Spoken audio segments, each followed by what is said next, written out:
ভারত উপমহাদেশের বিশাল ফিতনা কাদিয়ানি ফিতনাকে তিনি একাই মাটির সাথে ধূলিসাৎ করেছেন। কিভাবে? গোলাম আহমদ কাদিয়ানির সাথে তিনি একটা মোবাহালার আয়োজন করেছিলেন, যেই মোবাহালায় বলা ছিল যে গোলাম আহমদ কাদিয়ানি যদি সত্য হয় তো সানাউল্লাহ অমৃতসুরি আগে মারা যাবে, গোলাম আহমদ কাদিয়ানি পরে মারা যাবে। আর সানাউল্লাহ অমৃতসুরি যদি সত্য হয় তাহলে গোলাম আহমদ কাদিয়ানি আগে মারা যাবে, সানাউল্লাহ অমৃতসুরি পরে মারা যাবে। এই মর্মে খোলা মাঠে আল্লাহকে সাক্ষী রেখে মোবাহালা হয়েছিল। এই মোবাহালার পরে গোলাম আহমদ কাদিয়ানি বাথরুম টয়লেটে পড়ে মারা গেছিল। আর তার মৃত্যুর পরে 40 বছর সানাউল্লাহ অমৃতসুরি খাতমে নবুয়তের জীবন্ত মুজিজা হিসেবে পৃথিবীতে জীবিত ছিলেন। আল্লাহু আকবার। এত বড় আহলে হাদিস আলেম, তিনি একটা পত্রিকা বের করতেন আখবারে আহলুল হাদিস নামে, উর্দুতে। এবং তার ক্ষেত্রে বলা হয়ে থাকে যে তিনি তার জীবনে এমন কোনো ভারত উপমহাদেশের মাটিতে এমন কোনো ফেরকা নাই, কেন ভারতের মাটি এমন মাটি যে মাটিতে 200-300-র অধিক ধর্ম আছে, এরকম মাটি পৃথিবীতে নাই। তো ভারত উপমহাদেশের মাটিতে এমন কোনো ধর্ম নাই যেই ধর্মের যে কোনো আকীদা যেটা ইসলাম বিরোধী ওটার উনি জবাব দিতে পারবেন না। এক টেবিলে এক মঞ্চে একসাথে বসে হিন্দু বৌদ্ধ শিখ জৈন ব্রেলভি শিয়া কাদিয়ানি যত আছে, আরিয়া সমাজ কাদিয়ানি এই মুনকিরে হাদিস যত ফেরকা আছে সব ফেরকাকে এক টেবিলে এক মঞ্চে বসে তর্ক বিতর্ক করে সবাইকে একসাথে একদিনে পরাজিত করে উঠে যাবেন না, এটা হতে পারে না। এমন ব্যক্তিত্ব হচ্ছেন মাওলানা সানাউল্লাহ অমৃতসুরি রাহিমাহুল্লাহ। আজকে অত্র আলোচনা অনুষ্ঠানে আমার আলোচনার সংক্ষিপ্ত বিষয়বস্তু ভারত উপমহাদেশে সালাফি মানহাজ বা আহলুল হাদিসদের ইতিহাস এবং সালাফি মানহাজ বলতে কি বুঝায় সে সম্পর্কে সংক্ষিপ্ত গুরুত্বপূর্ণ তথ্যবহুল আলোচনা পেশ করার চেষ্টা করব ইনশাআল্লাহুল আজিজ। সালাফি শব্দটি সালাফ থেকে এসেছে। সালাফ অর্থ যারা আগে চলে যান তাদেরকে বলে সালাফ, যারা পরে আসেন তাদেরকে বলে খালাফ। ইবনু রজব হাম্বলি রাহিমাহুল্লাহর একটা বই আছে ফাজলু ইলমি সালাফি আলাল খালাফ, বইয়ের নাম, যে সালাফদের জ্ঞানের প্রাধান্য ও শ্রেষ্ঠত্ব খালাফদের জ্ঞানের চাইতে। বইয়ের নাম হচ্ছে সালাফ, যারা আগে চলে গেছে তাদের জ্ঞানের শ্রেষ্ঠত্ব যারা পরে আসতেছে তাদের চাইতে বেশি। আবু হুরায়রা রাদিয়াল্লাহু তাআলা আনহু হাদিস বর্ণনা করেছেন 5000, আর আবু বকর রাদিয়াল্লাহু তাআলা আনহু হাদিস 1000-এর কাছাকাছিও হবে না। কিন্তু জ্ঞানী কে বেশি? আবু বকর রাদিয়াল্লাহু তাআলা আনহু জ্ঞানী বেশি। আহমদ বিন হাম্বলের হাদিস মুখস্থ ছিল 10 লক্ষ, কিন্তু আবু হুরায়রা রাদিয়াল্লাহু তাআলা আনহুর হাদিস মুখস্থ ছিল 5000। জ্ঞানী কে বেশি? আবু হুরায়রা। নাসিরউদ্দিন আলবানী রাহিমাহুল্লাহ বলা হয়ে থাকে 30 থেকে 40 হাজার হাদিসের তাহকিক করেছেন, বলা হয়ে থাকে। ইমাম বুখারী রাহিমাহুল্লাহ 5 থেকে 6 হাজারের বেশি হাদিসের তাহকিক করেননি। জ্ঞানী কে বেশি? ইমাম বুখারী রাহিমাহুল্লাহ। কে কয়টা বই লিখলো আর কে কয়টা বক্তব্য দিল আর কার কয়টা হাদিস মুখস্থ আছে এটা জ্ঞানের মানদণ্ড নয়, বরং নিশ্চিতভাবে বিশ্বাস রাখতে হবে যারা আগে চলে গেছেন তাদের জ্ঞান বেশি, আমরা যারা পরে আসতেছি তাদের চাইতে। এটাই চূড়ান্ত সত্য। কেন পৃথিবী যত কিয়ামতের দিকে ধাবমান তত মূর্খতা বর্ষিত হবে আর জ্ঞান উঠিয়ে নেওয়া হবে। এটা পৃথিবী পরিচালনায় আল্লাহর নীতি। তথা আমরা যে যুগে বসবাস করতেছি তার যত আগে যাব তত জ্ঞানের মাত্রা বেশি থাকবে। তো সালাফ মানে যারা আগে চলে গেছেন। আগে যারা চলে গেছেন তারা খারাপও হতে পারেন, ভালোও হতে পারেন। এই জন্য পরে যোগ করা হয় সালেহিন বা সালেহুন, যে সৎ বান্দা যারা আগে চলে গেছে। ফাসিক বান্দা উদ্দেশ্য নয়। সালাফ দ্বারা আগে চলে যাওয়া সৎ বান্দা উদ্দেশ্য। আগে চলে যাওয়া সৎ বান্দাদের এত গুরুত্ব কেন? আল্লাহ সুবহানাহু ওয়া তাআলা পবিত্র কোরআন মাজিদে মানুষকে 5 ওয়াক্ত সালাতে পড়ার জন্য শিখিয়েছেন, ইহদিনাস সিরাতাল মুস্তাকিম। হে আল্লাহ, আপনি আমাদেরকে সিরাতে মুস্তাকিম দেখান। এবার সিরাতে মুস্তাকিমের সঙ্গে দিতে গিয়ে আল্লাহ সুবহানাহু ওয়া তাআলা বলছেন, আল্লাযীনা আনআমতা আলাইহিম। সিরাতে মুস্তাকিম তাদের পথ যাদের উপর আপনি দয়া করেছেন। আগের যুগে, অতীতের যুগে যাদের প্রতি আপনি দয়া করেছেন তারাই একমাত্র সিরাতে মুস্তাকিমে চলার ভাগ্য হয়, তৌফিক হয়, চলতে পারে। তাহলে আগের যুগে চলে যাওয়া দয়াপ্রাপ্ত, রহমতপ্রাপ্ত বান্দারা হচ্ছে সিরাতে মুস্তাকিমের মাপকাঠি। কোনটা সিরাতে মুস্তাকিম? আগের যুগে চলে যাওয়া রহমত প্রাপ্ত, দয়া প্রাপ্ত বান্দারা যেই রাস্তায় চলেছে সেই রাস্তা সিরাতে মুস্তাকিম। রাসূল সাল্লাল্লাহু আলাইহি ওয়াসাল্লাম হাদিসে বলছেন, খায়রুল কুরুনি কারনি সুম্মাল্লাযীনা ইয়ালুনাহুম সুম্মাল্লাযীনা ইয়ালুনাহুম সুম্মাল্লাযীনা ইয়ালুনাহুম। সর্বশ্রেষ্ঠ যুগ আমার যুগ, তারপরে শ্রেষ্ঠ যুগ তারপরের যুগ, তারপরে শ্রেষ্ঠ যুগ তারপরের যুগ। সর্বশ্রেষ্ঠ যুগ সাহাবীদের যুগ, তারপরে শ্রেষ্ঠ যুগ তাবেঈদের যুগ, তারপরে শ্রেষ্ঠ যুগ তাবেঈদের যুগ। এটা আল্লাহর রাসূলের ঘোষণা। তাহলে সর্বশ্রেষ্ঠ মানুষরা যে রাস্তায় ছিল সেই রাস্তা পৃথিবীতে বিশুদ্ধ রাস্তা। রাসূল সাল্লাল্লাহু আলাইহি ওয়াসাল্লামকে যখন ফেরকায়ে নাজিয়ার পরিচয় বলতে বলা হলো, কোন সে জামাত যারা হকের উপর টিকে থাকবে, তখন রাসূল সাল্লাল্লাহু আলাইহি ওয়াসাল্লাম বলেছেন, মা আনা আলাইহি ওয়া আসহাবি।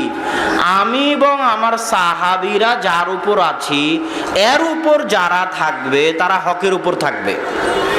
আল্লাহ রাসূল তার সাহাবীদেরকে যুক্ত করে দিলেন। সাহাবীরা হচ্ছেন হকের মানদণ্ড, হকের মাপকাঠি।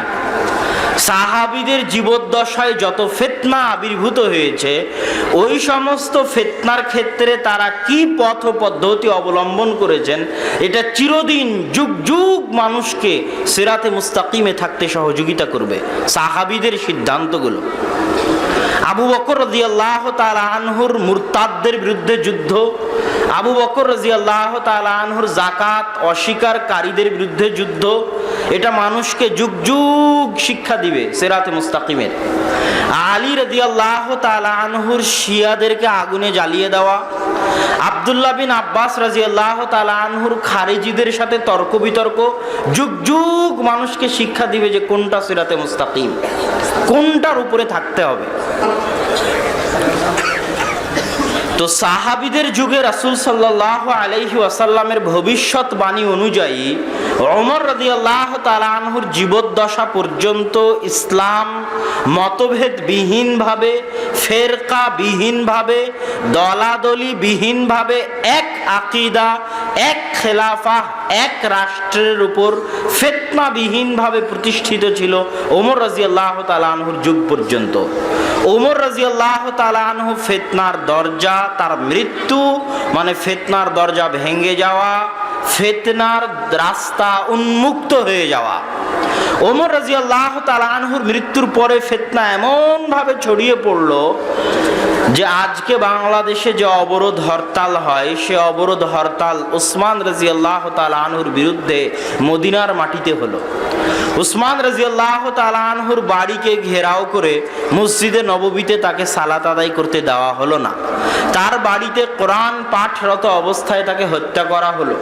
যেই কুয়া তিনি নিজের টাকায় দান করেছিলেন আল্লাহ রাসূলের নির্দেশে, সেই কুয়ার পানি তাকে পান করতে দেওয়া হয়নি। এই নিষ্ঠুর বাস্তবতা মেনে উসমান রাদিয়াল্লাহু তাআলা আনহু পৃথিবী থেকে বিদায় নিয়েছেন। এটা ইসলামে ফিতনার শুরু। এই ফিতনা আলী রাদিয়াল্লাহু তাআলা আনহুর যুগে আরো বেড়ে যায় এবং ইসলামে প্রথম দুইটা দলের তৈরি হয়। একটা দলকে আমরা শিয়া নামে জানি, আর একটা দলকে আমরা খারিজি নামে জানি। শিয়ারা আলী রাদিয়াল্লাহু তাআলা আনহুকে রব, খোদা আল্লাহ মানতে শুরু করলো, নাউজুবিল্লাহ। শিয়ারা বলতে লাগলো ষড়যন্ত্র করা হয়েছে, আবু বকর আর ওমর মিলে ষড়যন্ত্র করেছেন, ক্ষমতা পাওয়ার হকদার ছিল আলী রাদিয়াল্লাহু তাআলা আনহু, তাকে না দিয়ে তারা নিয়ে নিয়েছেন। এই ষড়যন্ত্রে আয়েশা রাদিয়াল্লাহু তাআলা আনহা জড়িত ছিলেন, এটা তাদের দাবি, নাউজুবিল্লাহ। তাদেরকে আলী রাদিয়াল্লাহু তাআলা আনহু আগুনে পুড়িয়ে দিয়েছিলেন। আরেক দল বলল যে সব সাহাবী কাফের, মুআবিয়া কাফের, আলী কাফের রাদিয়াল্লাহু তাআলা আনহু। তাদেরকে বুঝানোর জন্য আলী রাদিয়াল্লাহু তাআলা আনহু আব্দুল্লাহ বিন আব্বাসকে বললেন, দেখো খারিজিদেরকে গিয়ে তুমি বুঝাও, তারা কোরআন থেকে দলিল দিচ্ছে। আব্দুল্লাহ বিন আব্বাস তাদের নিকটে গিয়ে তাদের সাথে মোনাজারা বাহাস করলেন। সেই মোনাজারা বাহাস ইমাম শাফিঈ রাহিমাহুল্লাহ কিতাবুর রিসালার মধ্যে নকল করেছেন, উল্লেখ করেছেন যে খারিজিরা কি যুক্তি দিচ্ছে আর আব্দুল্লাহ বিন আব্বাস কি উত্তর দিচ্ছেন। এই যে এইভাবে একটা একটা করে দল তৈরি হতে লাগলো, আর সাহাবীদের রাস্তা স্পষ্ট হতে লাগলো যে সাহাবীরা কিসের সাথে আছে। সাহাবীরা কি শিয়াদের সাথে ছিল? সাহাবীরা কি খারিজিদের সাথে ছিল? এটাকেই বলা হয় আহলুস সুন্নাতি ওয়াল জামাআহ। আহলুস সুন্নাহ মানে আহলুল হাদিস, হাদিসের অনুসারী, সুন্নাতের অনুসারী। ওয়াল জামাআহ মানে সাহাবীদের অনুসারী। মা আনা আলাইহি ওয়া আসহাবি, সাহাবীদের সাথে থাকবে, সুন্নাতের সাথে থাকবে। কোরআন কেন উল্লেখ করা হয়নি? দুনিয়ার সব ভ্রান্ত ফেরকা, এমন কোনো ভ্রান্ত ফেরকা নাই যারা কোরআন নিয়ে প্রশ্ন উত্থাপন করে। খারিজিরাও কোরআন মানে, শিয়ারাও কোরআন মানে, মুতাজিলারাও কোরআন মানে, জাহমিয়ারাও কোরআন মানে, মুরজিয়ারাও কোরআন মানে, মুজাসসিমারাও কোরআন মানে। কোরআন সবাই মানে, এই জন্য কোরআনের কথা উল্লেখ করা হয়নি। কিন্তু হাদিস সবাই মানতে চায় না। এই জন্য আহলুস সুন্নাহ বা আহলুল হাদিস ওয়াল জামাআহ সাহাবীদের সাথে থাকতে হবে। যুগে যুগে ফিতনা বাড়তে লাগলো। দুই একটা ফিতনার কথা বলে সালাফি মানহাজ বা সালাফদের রাস্তাকে স্পষ্ট করি। খারিজি এবং শিয়ারা চলে গেল। তারপরে একটা ফিতনা আসলো ঈমান নিয়ে। ঈমান কাকে বলে? ঈমান কি অন্তরে বিশ্বাস করলেই মুমিন হবে, মুখে স্বীকার করলেই মুমিন হবে, না কাজে ও কর্মে বাস্তবায়ন করতে হবে? একদল বলল অন্তরে বিশ্বাস করলেই মুমিন হবে, মনের পর্দা বড় পর্দা। যদি তাদের কথা ঠিক হয় যে অন্তরের বিশ্বাসী ঈমানের জন্য যথেষ্ট, তাহলে হিরাক্লিয়াসকেও মুমিন বলতে হবে। কেননা হেরাক্লিয়াস অন্তর দিয়ে আল্লাহ রাসূলের রিসালাতকে বিশ্বাস করত, যেটা বুখারীর হাদিসে স্পষ্ট প্রমাণ পাওয়া যায়। হেরাক্লিয়াস বলছে, শোনো, তোমরা যা যা বললে সব যদি সত্য হয়, তাহলে জেনে রাখো আমার পায়ের নিচে যে মাটি আছে, এই মাটি মুহাম্মাদের অধীনস্থ হবে একদিন, সাল্লাল্লাহু আলাইহি ওয়াসাল্লাম। তাহলে হিরাক্লিয়াস জানতো যে আল্লাহ রাসূল সত্য নবী। আবু তালেব জানতো যে আল্লাহ রাসূল সত্য নবী, কিন্তু মুখ দিয়ে স্বীকার করেনি। হিরাক্লিয়াস মুখ দিয়ে স্বীকার করেনি, কর্মে বাস্তবায়ন করেনি। এই জন্য তারা মুমিন বলে গণ্য হবে না। অন্তরের বিশ্বাস মুমিন হওয়ার মানদণ্ড নয়। এটা আহলুস সুন্নাত ওয়াল জামাআতের আকীদা। কিন্তু যারা বলল শুধু অন্তরে বিশ্বাস ঈমান, তাদের বলা হয় মুরজিয়া। এরকম হাজারো মানুষ এখনো বাংলাদেশে আছে যারা মনে করে মনে ঈমান থাকলেই যথেষ্ট, নামাজ পড়ে আর কি হবে, পর্দা করে আর কি হবে। এরা কি? মুরজিয়া। এরা কি বলেন তো? মুরজিয়া। আরেক দল মানুষ আছে যারা খারিজি, তারা বলল যে কাজে বাস্তবায়ন করা এত জরুরি যে কোনো একটা আমল যদি ছুটে যায়, কোনো একটা কবিরা গুনাহ যদি কারো থেকে সংঘটিত হয়, তাহলে সে কাফের হয়ে যাবে, আর ঈমানই থাকবে না। তখন আহলুস সুন্নাত ওয়াল জামাত বলল, না, কেউ যদি কাবিরা গুনাহ করে তাহলে আর ঈমান থাকবে না এমন নয়, তার ঈমান থাকবে, তবে ঈমান কমে গেছে। কথা কি বুঝতে পেরেছেন? এবং তাকে বলা হবে ফাসিক, তাকে বলা হবে ফাসিক, কাফের নয়। কাফের কখন? যখন মুখের উপর অস্বীকার করবে। ভাই আপনি নামাজ পড়েন না কেন? আরে কে বলেছে নামাজ ফরজ? নামাজ যদি না পড়ি কি হবে? পড়বো না, তোর কি? মুখের উপর যখন অস্বীকার করবে তখন কি হবে? কাফের। আর যখন বলবে নামাজ পড়া তো উচিত কিন্তু এই কারণে পড়তে পারি না, তখন ফাসেক। এই জন্য আমি বহু বক্তব্যে বলেছি আপনি দাড়ি রাখবেন না, এটা ভালো কথা। যদি না রাখতে চান, আল্লাহর বিধানকে লঙ্ঘন করতে চান, ভালো কথা, রাখিয়েন না। কিন্তু দাড়িকে নিয়ে হাসি ঠাট্টা করতে পারবেন না। যদি দাড়ি না রাখেন কাফের হবেন না, কিন্তু দাড়িকে নিয়ে যদি হাসি ঠাট্টা করেন কি হয়ে যাবেন? কাফের হয়ে যাবেন। যে দাড়ি রাখলে খ্যাত খ্যাত লাগে, আনস্মার্ট লাগে, যদি এই ধরনের কোনো কথা মুখ দিয়ে উচ্চারিত হয় যেটা ইসলামের এই বিধানকে অপমানিত করে, যেটা ইসলামের এই বিধানকে হাসি ঠাট্টা, শুধু এই বিধান নয়, ইসলামের যে কোনো ছোট থেকে ছোট বিধান, যে কোনো ছোট থেকে ছোট বিধান নিয়ে হাসি ঠাট্টা করা মানে কাফের হয়ে যাওয়া। পালন করতে পারবেন না, ভালো কথা, পালন করিয়েন না। বলেন যে এটা পালন করা উচিত, আমি পালন করতে পারি না, কিন্তু সেটা নিয়ে হাসি ঠাট্টা করতে পারবেন না। তাহলে খারিজিদের সাথে আহলুস সুন্নাত ওয়াল জামাতের এখানে পার্থক্য হয়ে গেল। আহলুস সুন্নাত ওয়াল জামাত কাবিরা গুনাহগার ব্যক্তিকে ফাসেক মনে করে। বাংলাদেশ সহ পৃথিবীর 57টা মুসলিম রাষ্ট্রদেরকে, নেতাদেরকে ফাসেক মনে করে। তারা পরিপূর্ণরূপে ইসলামী বিধান কায়েম করছে না, তাদেরকে কাফের মনে করে না। কেননা তারা প্রকাশ্যে ইসলামের বিধানকে মুখের উপর অস্বীকার করে না। তার একটা জ্বলন্ত উদাহরণ এখন দেখতে পাবেন যে ভাস্কর্য নিয়ে বাংলাদেশে কত কি হয়ে গেল। কিন্তু সরকারের কোনো মন্ত্রী চাইলে তো বলতে পারতো যে ভাস্কর্য তৈরি করা শিরক, এটা আমরা জানি, কিন্তু এই শিরক আমরা মানি না, ইসলাম আমরা মানি না। কথা কি বুঝতে পারছেন আমার? তাহলে সে কাফের হয়ে যেত, প্রকাশ্য কাফের। ইসলামের কোনো বিধানকে ডাইরেক্ট লঙ্ঘন করা, ওপেনলি চ্যালেঞ্জ করা, মানি না। কিন্তু কি বলছে? বলছে আমি ঘরে বসে আলেম হয়ে গেছি, আমি কোরআন হাদিস বেশি বুঝি। আরেকজন বলছে আমি তাহাজ্জুদের সালাত আদায় করি, আমি আলেমদের চাইতে কোরআন হাদিস বেশি বুঝি। আরেকজন বলছে হুজুরের প্রয়োজন নয়, আমি নিজেই আমার বাপের জানাজা আদায় করতে পারবো। দিয়ে তারা দলিল দিচ্ছে কি, যে কোরআনে দলিল আছে যে ভাস্কর্য জায়েজ। নাউজুবিল্লাহ। তাহলে এদের ক্ষেত্রে বলতে হবে এরা হচ্ছে ফাসেক। কি? ফাসেক। তো সম্মানিত উপস্থিতি, তাহলে এই জায়গা থেকে স্পষ্ট হলো যে ঈমান নিয়ে দুই দলে বিভক্ত হয়ে গেল মানুষ। তারপরে আসলো কোরআন নিয়ে ফিতনা। কোরআনের ফিতনা আসলো। একদল মানুষ বলল কোরআন কি আল্লাহর সৃষ্টি জীব না কোরআন আল্লাহর বাণী? যেমন আমি আল্লাহর সৃষ্টি জীব, আসমান জমিন আল্লাহর সৃষ্টি, পশু পাখি আল্লাহর সৃষ্টি, আল্লাহর সত্তার অংশ নয়। আমরা আপনারা আল্লাহর সত্তার অংশ নই, তার জাতের অংশ নই।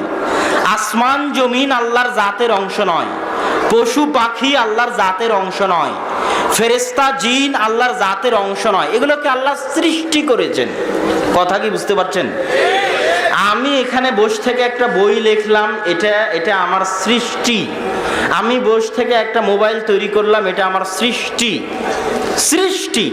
কিন্তু আমি মুখ দিয়ে কথা বলতেছি, এটা আমার সত্তার জাতের অংশ। তো আল্লাহ সুবহানাহু তাআলার কোরআন সৃষ্টি না আল্লাহ সুবহানাহু তাআলার বাণী, যেটা তার জাতের অংশ? কালামুল্লাহ আল্লাহর বাণী, আল্লাহর সৃষ্টি নয়। এই নিয়ে ফিতনায় পড়ে গেল গোটা মুসলিম উম্মাহ। বাদশাহ খলিফারা পর্যন্ত পথভ্রষ্ট হয়ে গেল। একমাত্র আহমদ বিন হাম্বল একাই অটল থাকলেন যে কোরআন আল্লাহর বাণী। এর জন্য তিনি অনেক জুলুম, অত্যাচার, নির্যাতন সবকিছু সহ্য করেছেন। এই ফিতনাতে ভাগ হয়ে গেল যে কোনটা আহলুস সুন্নাত ওয়াল জামাআহ, কোনটা বাতিল ফিরকা। আরেকটা ফিতনা আসলো যেটাকে বলা হয় দার্শনিক, ফালাসিফা, মুতাকাল্লিমিন, যুক্তিবিদ, তর্কবিদদের ফিতনা। ফালাসিফা বলা হয় এরিস্টটল, প্লেটো, সক্রেটিসদেরকে বলা হয় ফালাসিফা, দার্শনিক। তারা গ্রিক দার্শনিক, আল্লাহর রাসূলের যুগের আগের দার্শনিক। আব্বাসীয় খেলাফত আমলে যখন জ্ঞান চর্চা বাড়তে লাগলো, তখন তাদের লেখা বইগুলো আরবিতে অনুবাদ হয়ে গেল, তাদের কথাবার্তা আরবিতে অনুবাদ হয়ে গিয়ে আল্লাহ সংক্রান্ত যত আকীদা ছিল সব আকীদার মধ্যে গন্ডগোল লেগে গেল। আল্লাহ সুবহানাহু তাআলার হাত সাবিত করা যাবে কিনা, আল্লাহ সুবহানাহু তাআলার চোখ সাবিত করা যাবে কিনা, আল্লাহ সুবহানাহু তাআলার নিচের আসমানে নেমে আসা সাবিত করা যাবে কিনা, আল্লাহ সুবহানাহু তাআলার কিয়ামতের মাঠে গোছা উন্মোচন করা সাবিত করা যাবে কিনা, জান্নাতে আল্লাহ সুবহানাহু ওয়া তাআলাকে দেখতে পাওয়া সাবিত করা যাবে কিনা, আল্লাহ সুবহানাহু ওয়া তাআলা দয়ালু পরম করুণাময় এই গুণগুলো সাবিত করা যাবে কিনা, আল্লাহ হাসেন এটা সাবিত করা যাবে কিনা, আল্লাহ রাগান্বিত হন এটা সাবিত করা যাবে কিনা, আল্লাহ সংশ্লিষ্ট যত গুণ আছে সব নিয়ে গন্ডগোল লেগে গেল ইসলামী বিশ্বে। দার্শনিকদের মত হচ্ছে, তাদের মত পাওয়া যাবে আল আকায়েদান নাসাফিয়া। আমি আকায়েদান নাসাফিয়া পড়েছি দারুল উলুম দেওবন্দে, এবং এত যুক্তির মারপ্যাচ যে না পড়লে বুঝতাম না। এবং আল আকায়েদান নাসাফিয়া পড়ার জন্য তার আগে আর একটা বই পড়তে হয়েছিল, মাবাদিউল ফালসাফা, ফালসাফার মৌলিক জিনিস, দর্শন শাস্ত্রের। আহলে হাদিসদের মধ্যে খুব কম মানুষ আসে যারা ফালসাফা বা আকায়েদ নাসাফিয়া এগুলো পড়তে পারবে, পড়ে বুঝতে পারবে, যদি প্রয়োজনও নাই। এগুলো ভ্রান্ত জিনিস পড়ে লাভ কি, কোনো প্রয়োজন নাই। কিন্তু আমার পড়ার সুযোগ হয়েছিল, ভাগ্য হয়েছিল, এই জন্য আমি টুকটাক বুঝতে পারি। আগের যুগে যারা গেছে, যেই যুগে ফিতনা ছিল, ইবনে তাইমিয়া ইবনুল কাইয়িমদের যুগ, যেই যুগে ফিতনা ছিল, সেই যুগের ইমামরা আরো ভালো বুঝতেন ফালসাফা, দর্শন শাস্ত্র। তো দর্শন শাস্ত্রে একটা জিনিস বলা আছে যে পৃথিবীকে তারা দুই ভাগে ভাগ করেছে। একটা হচ্ছে জাওহার, যেটা শাব্দিক অনুবাদ দাঁড়ায় অণু বা পরমাণু, আর একটা হচ্ছে আর্জ, যে কোনো গুণাবলী। জাওহারের ক্ষেত্রে তারা বলে যে নিজে নিজে প্রতিষ্ঠিত হতে পারে সে জাওহার, আর্জ যে নিজে প্রতিষ্ঠিত হতে পারে না সে আর্জ। যেমন কোনো রং এবং কোনো গুণ নিজে প্রতিষ্ঠিত হতে পারবে না। সাদা কালারের আলাদা কোনো অস্তিত্ব নাই যতক্ষণ না সাদা কালার কোনো দেওয়ালে মারা হবে, কোনো কাপড়ে মারা হবে, কোনো গায়ে মারা হবে, কোনো রাস্তায় মারা হবে।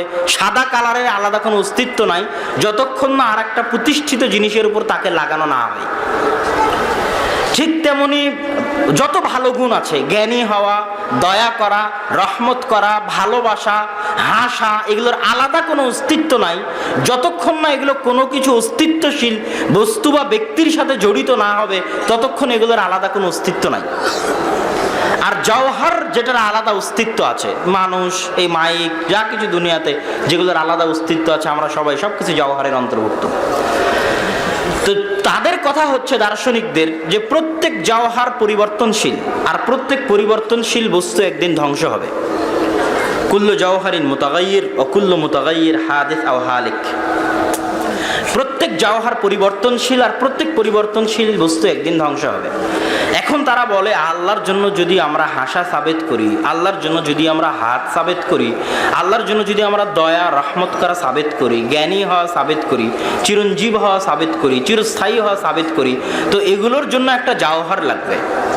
আর যখনই আমরা আল্লাহর জন্য ওই জওহারটা সাবেত করব, আর সাবেত করতে গিয়ে তখন আল্লাহ সুবহানাহু ওয়া তাআলার ধ্বংস হওয়া লাজিম আসবে। অতএব শুধু আল্লাহ মানো, আল্লাহর রাত মানো, আল্লাহর কোনো গুণ মানিও না, নাউজুবিল্লাহ। এটা হচ্ছে দার্শনিকদের কথা। তারা সব গুণকে, আল্লাহ সুবহানাহু ওয়া তাআলার সকল গুণকে অস্বীকার করে বসলো যুক্তি দিয়ে, এবং মুসলমান সমাজে গন্ডগোল লেগে গেল এই যুক্তিগুলোর কারণে। আরো অনেক যুক্তি আছে, আমি তো আর আপনাদেরকে দর্শন শাস্ত্র শিখাতে আসিনি, প্রয়োজনও নাই। তখন একদল আলেম ওলামার উদ্ভাবন ঘটলো। আজকে যেমন দেখতে পাচ্ছেন একদল নাস্তিক বিজ্ঞান দিয়ে ইসলামের শত হুকুম আহকামকে নাস্তানাবুদ করার চেষ্টা করতেছে।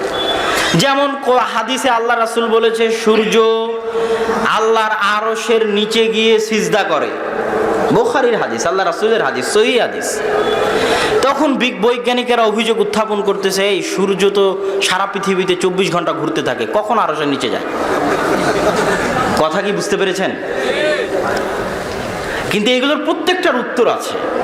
তো আমি যেহেতু উদাহরণ একটা দিলাম, তো এটার একটা ছোট্ট উত্তর দিয়ে যাই। পৃথিবীতে এমন কোনো ভাষা নাই আমার জানা মতে যেই ভাষায় সূর্যের এই চলাচলকে সূর্য ডোবা এবং সূর্য উদয়ের বাইরে অন্য কোনো শব্দ ব্যবহার করা হয়। আবার বুঝুন কথাটা, পৃথিবীতে আমার এমন কোনো ভাষা জানা নাই যেই ভাষায় সূর্যের এই চলাচলকে সেই ভাষায় অস্ত যাওয়া, ডুবে যাওয়া এবং উদয় হওয়া, এই দুইটা শব্দ বাদে অন্য কোনো শব্দ তার জন্য ব্যবহার করা হয়। কথাটা আবার বুঝুন, ইংরেজিতে ব্যবহার করা হয় কি সানসেট, সূর্যের ডুবে যাওয়া, সানরাইজ, সূর্যের উদিত হওয়া। বাংলায় বলে সূর্যের ডুবে যাওয়া, আরবিতে বলে গাবা, গাবাতিশ শামস, সূর্যের ডুবে যাওয়া। তো সূর্য কি ডোবে? হ্যাঁ, 24 ঘন্টা সূর্য কখনো ডোবে নাকি? সূর্য চলতে থাকে। তাহলে শুদ্ধ ভাষায় বলতে হবে সূর্য ওই দিকে গেল, ডুবলো, এটা কিন্তু বলা যাবে না। কেন? বৈজ্ঞানিক দৃষ্টিতে ডোবা টিকে না। কিন্তু মানুষ সচরাচর ব্যবহার করে কোনটা বলেন তো? ডোবা। তো আল্লাহ কোরআনে ব্যবহার করেছে ডোবা, আল্লাহ রাসূলও ব্যবহার করেছে ডোবা।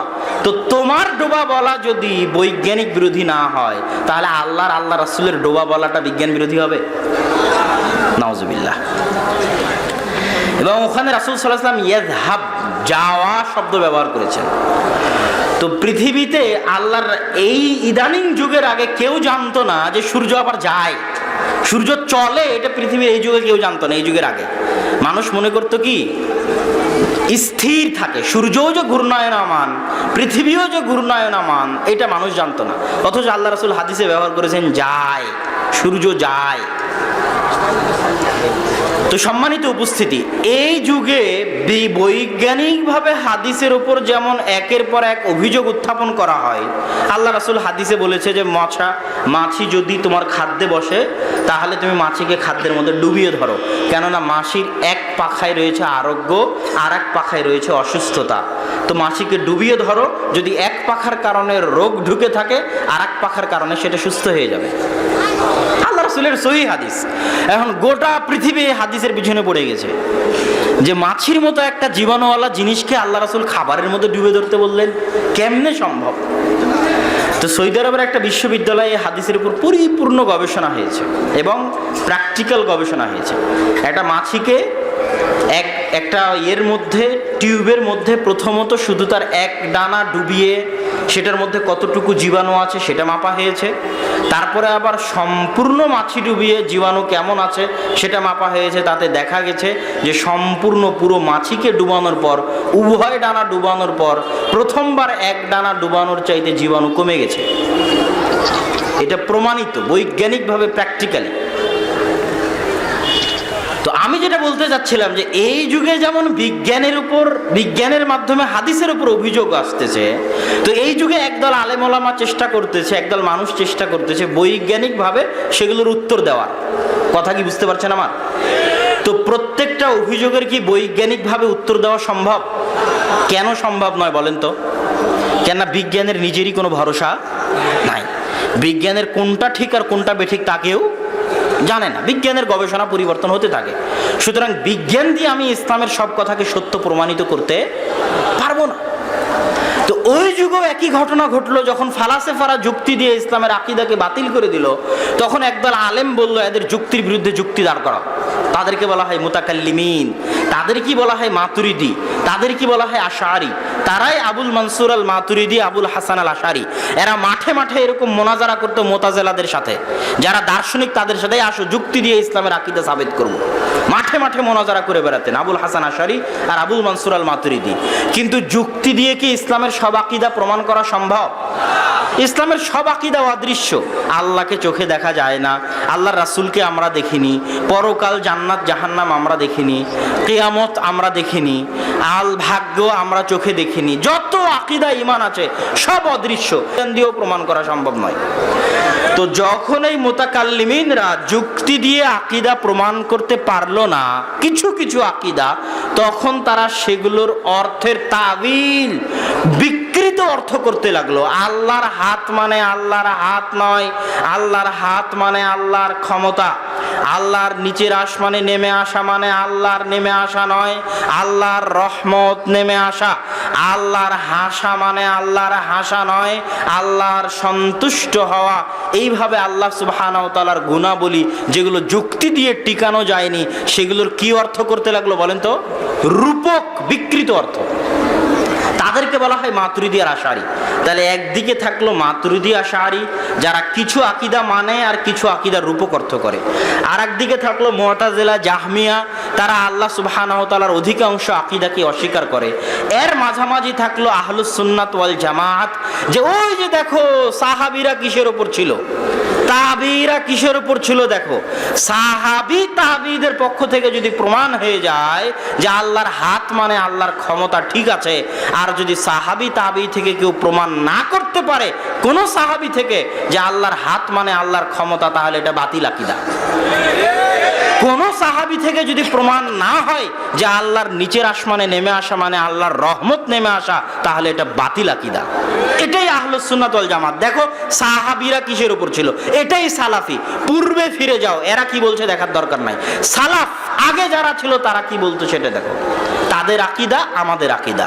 আবু হানিফা রাহিমাহুল্লাহর ফিকহুল আকবরের মধ্যে বলছেন যে আল্লাহর হাতকে আল্লাহর হাত না বলে আল্লাহর শক্তি বলবে, তার আকীদা ঠিক নাই। ডাইরেক্ট বলেছে আবু হানিফা রাহিমাহুল্লাহ। যে আল্লাহকে আসমানের উপর মানে না, তাকে তিনি কাফের বলেছেন।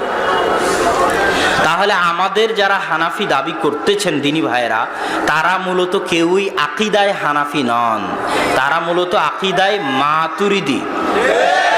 সুতরাং তাদেরকে হানাফি দাবি করা উচিত নয়, তাদেরকে মাতুরিদি। কেন? আকীদাই মূল জিনিস। আপনি আকীদাতেই হানাফি হতে পারলেন না, আকীদাতেই আবু হানিফা রাহিমাহুল্লাহর সঙ্গী হতে পারলেন না, তাহলে নিজেকে হানাফি পরিচয় দেওয়া তো অনেক লজ্জাস্কর, অনেক অপমানজনক এবং মিথ্যা দাবির অন্তর্ভুক্তও হতে পারে। শুধু আবু হানিফা রাহিমাহুল্লাহর দুই একটা ফিকহি মাসলা মাসাইল নেবেন, আর ওনার আকীদা যেটা মৌলিক অংশ সেটাকে বাদ দিয়ে মাতুরিদিদের অনুসরণ করবেন আর বলবেন আপনি হানাফি। এটা কেমনে হলো? আকীদায় ফিরে যেতে হবে, আবু হানিফা রাহিমাহুল্লাহর আকীদায়, সাহাবীদের আকীদায়, সালাফদের আকীদায়। এটাই সালাফি সালেহিনের মানহাজ, এটাই সালাফি মানহাজ, এটাই আহলুস সুন্নাত ওয়াল জামাআহ। আকীদার ক্ষেত্রে বিকৃতি আর একটা জায়গায় ঘটলো, সেটা হলো তাকদীর। একদল মানুষ বলল আমি যা করি আল্লাহই করাই, চুরি করি আল্লাহই করাই, গান বাজনা শুনি আল্লাহই শোনায়, কাউকে হত্যা করলে আল্লাহই করিয়েছে, জেনা করলেও আল্লাহই করায়, নাউজুবিল্লাহ। আরেক দল মানুষ বলল আমি যা করি সেটাই। এই দলের মানুষ এখন বেশি। ভাগ্য বলে কিছু নাই, আমি যদি চাই করতে পারবো, আমি যদি চাই না করতে পারবো, এখানে ভাগ্য বলে কিছু নাই, সব কিছু আমার হাতে, নাউজুবিল্লাহ। এই দুই ভ্রান্ত আকীদার মাঝামাঝি আকীদা হচ্ছে যে সালাফিদের আকীদা কি ছিল, যারা আগে চলে গেছে তাদের আকীদা কি ছিল দেখো। আব্দুল্লাহ বিন ওমর, আব্দুল্লাহ বিন আব্বাসের আকীদা কি ছিল দেখো, সাহাবীদের আকীদা কি ছিল দেখো। আব্দুল্লাহ বিন ওমর রাদিয়াল্লাহু তাআলা আনহুর একটা হাদিস তাকদীরের ক্ষেত্রে বর্ণিত আছে যে কেউ যদি উহুদ পাহাড়ের সমান স্বর্ণ দান করে আর ওর তাকদীরের বিশ্বাস দুর্বল থাকে, আর ওই উহুদ পাহাড়ের সমান স্বর্ণ আল্লাহর দরবারে কবুল হবে না। তাকদীর এত জটিল, এত কঠিন, এত মজবুত জিনিস। তাকদীর নাই মানে ঈমান নাই। সম্মানিত উপস্থিতি, সালাফে সালেহিনের এই মানহাজকে সংক্ষিপ্তভাবে স্পষ্ট করার পরে আমরা আসি ভারত উপমহাদেশে আহলে হাদিস বা ভারত উপমহাদেশে সালাফি মানহাজ। ভারত উপমহাদেশে আহলুল হাদিস বা সালাফি মানহাজকে আমরা দুই ভাগে ভাগ করব। একটা শাহ ওলিউল্লাহ মুহাদ্দিস দেহলভির পরবর্তী যুগ, আর একটা শাহ ওলিউল্লাহ মুহাদ্দিস দেহলভির পূর্বের যুগ, আগের যুগ।